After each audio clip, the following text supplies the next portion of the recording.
son of a glitch. Metal Gear Solid 5, The Phantom Pain. There's no denying it's a fantastic new addition to one of the longest running video game franchises ever created.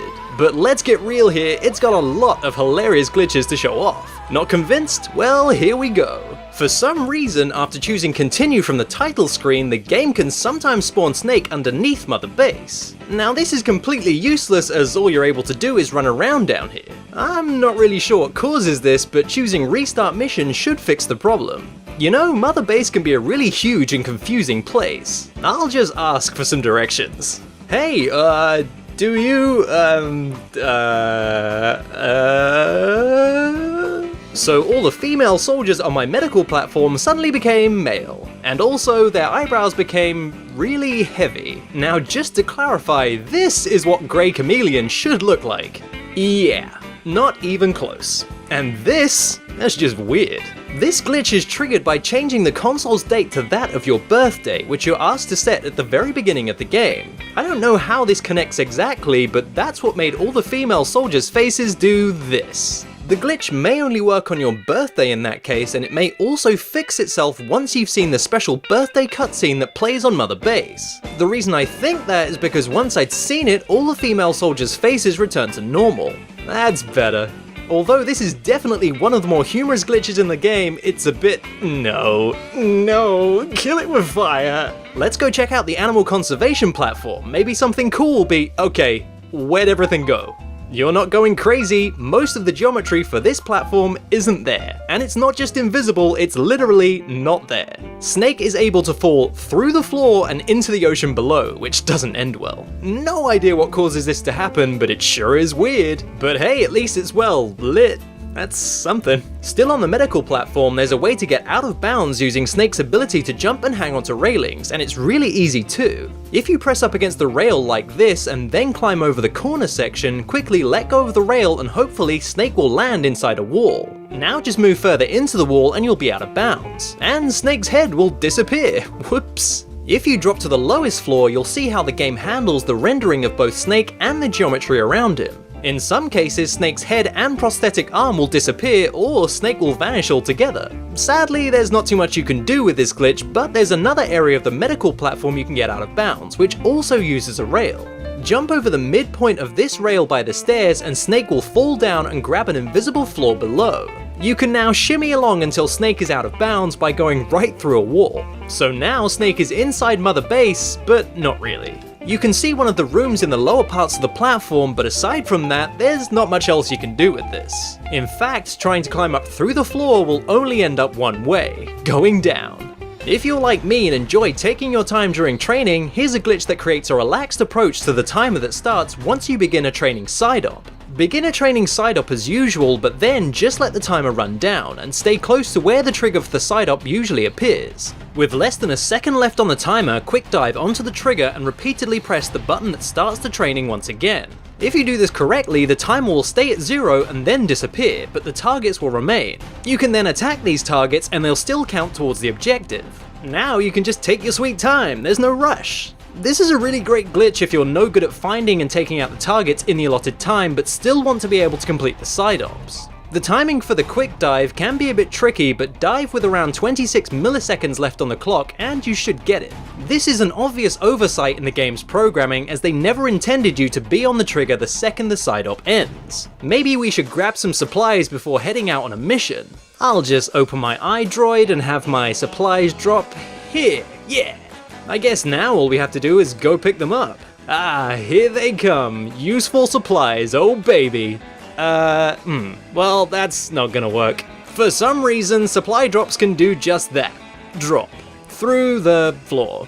Hey guys, check it out. I got the water pistol as a fun addition to my weaponry, and it's got some pretty interesting effects. But first of all, I'll need a volunteer. That should do just nicely.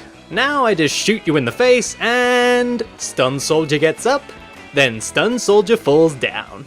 I don't know why this is a thing, but hey, there you go. Ah well, before we head out on a mission, just time to hang with my buddies, am I right guys? Being perfectly parallel to the edge is boring, I want to hang on to the corner. Hey guy, come and join me. Oh no. So turns out hanging on the corner means you're still able to grab one of these guys, and this happens. Hey buddy, you okay? About dragging you down, that was just a joke. We cool? Anyway, I'm gonna go now. You just, keep doing that. Out on a mission, and we got our buddy D-Horse, who can sometimes just vanish when whistled for. That's a nice trick, but you can also use D-Horse to clip through walls by having Snake ride like this and then getting Snake up against the wall till he goes through slightly in some cases. Have Snake then quickly jump off D-Horse and it's possible to get him to clip out of bounds. You can use this glitch to enter the area where you first see Sahelanthropus at the Seric power plant. Get D-Horse against the red gates like this, and when the camera angle shifts slightly, jump off D-Horse. If you do this correctly, you'll be able to get on the other side of the gate to explore this Metal Gear hangar. It's basically an empty space with no guards or anything really, and the lighting effects are kinda crazy, but it's cool to see this place without getting shot at. Other features include floating material cases, floating grass, and bad geometry. I guess they weren't expecting us to see that. Upon trying to leave this area, you'll hit a snag in the fact that there's a ton of wooden boxes stopping us from entering or leaving. So in order to leave, you'll have to restart from the most recent checkpoint, and this will put you back to where you belong.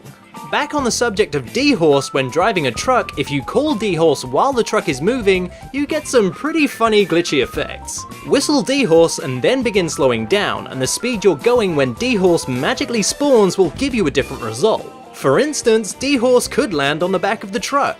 Whee, this looks fun and completely normal. Or D-Horse could land on top of the truck like this. D-Horse, get down from there, you crazy? Good horse. Driving at a really slow speed will spawn D-Horse around the center of the truck, and then you can kinda move around till D-Horse gets stuck in the front with Snake. It takes a bit of maneuvering. What is this? But when you get it right, look, Snake's got a buddy riding shotgun. Almost. Don't mind me fellas, just taking my horse for a ride.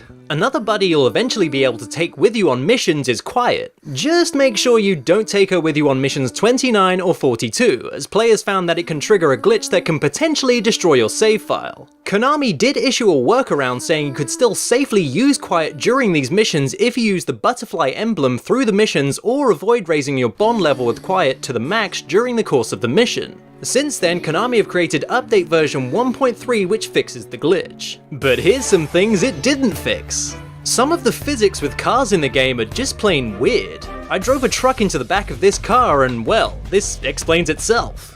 I don't think that's how gravity works, Konami, just so you know. I mean, I'm no expert, but unless the front end of the car is stuck down with some insane industrial superglue, someone's got some explaining to do. If it's not the physics engine doing strange things, then some of the NPCs in this game have some strange driving skills. Like the prisoner escaping in Mission 27 Root Cause. I guess he just really wanted to get away. Not sure what causes this, a strange scripting error perhaps, but it's not the only time it happens in the game. Check this driving skill out in Mission 7. Now first of all, the car in question is actually facing the opposite way than intended, as it usually comes from where Snake is right now. The game seems to have a hard time figuring this out, and well, hilarity ensues. It's supposed to reverse from its starting point and then drive towards us, but hey, that works too. There's a brown bear near the Waxind barracks that does something really funny if you can get it to attack you in just the right spot. Have the bear chase you around and you need to have it stand on this sloped rock. Then it needs to take a swipe at you while it's at an angle. It'll get stuck in the ground, so do exactly as you see here and that brown bear will go for a little ride down the hill. If you stand on the other side like this, the bear will only slide for a short time for some reason. I have no idea why I love this, but it's so much fun to see that bear slide. Like most modern games, every now and again some kind of weird deformations can occur, some more disturbing than others. Here, Snake's forehead seems to be assigned to some other part of Snake's animation rig, or at least that's what I'm gonna go with. Or sometimes entire faces will be left unrendered, as is the case of this prisoner who only has their eyeballs and teeth. What kind of torture she must have undergone, one can only imagine. Although seriously, this is just creepy when games do this. And sometimes even whole characters are just invisible, like this cutscene with Huey where only his round specks are rendered, just floating around. This scene just becomes something else when Snake picks up an invisible Huey. Hey, maybe it's some kind of new stealth camouflage. We will truly never know. Here's a glitch that's very easy to reproduce. Usually Snake is able to throw enemies off ladders to stun them, and this is how it usually goes. But sometimes, if you're in the right position and throw them off, they can become frozen like this. Something about the position and the timing of the throw creates this glitch state where the enemy is no longer active. Either that, or they're frozen with fear from a 2-foot drop. When you're at the bottom of a ladder with an enemy at the top, make a noise to get them to investigate and then tap the button to climb the ladder, but don't climb any higher. Now, when the enemy climbs down the ladder, wait till the very last second and then throw them off. If you get the timing of this correct, you'll have your very own frozen enemy. I just love that pose, and the funny thing is, the enemy, despite being frozen, is still alive. The game must expect the enemy to fall a greater distance than it does, and doesn't know what to do when this situation occurs, hence the freeze. I saved my favorite glitch of the whole game for last. This is the invisible cardboard box glitch, which is exactly how you'd imagine it to be. Snake is inside a box, but said box is rendered invisible, which not only looks ridiculous, but makes Snake run like he's surrendering or creating some kind of new dance craze. I don't want to fight anymore, it's not nice. I just want to sit here and look at the trees. Now this glitch is completely random, but it has to do with the way Snake falls from a ledge while using the cardboard box. It's so random I wasn't expecting to get it, and so I missed it happening. But if you use the cardboard box a lot, you're sure to get it to happen at some point, and when it does, you're in for a treat. You can still slide around with the box, stand up and run around, all the goodness of the box, but without the box. Enemies will still just see a box, and anything that would usually destroy the box ends the glitch. But this is without a doubt my favorite glitch in the whole game. And there you have it, some amazingly weird and wonderful glitches you guys can try out. And if you like this episode, hit that like button, share it with everyone you know and love, but most importantly, please subscribe if you want to see more from the series. Head over to the Facebook page for the show. I post updates and sneak peeks to upcoming episodes and keep you guys in the know about all things Son of a Glitch. Or you can follow me on Twitter and keep updated that way. Go on, try it, you know, if you want to.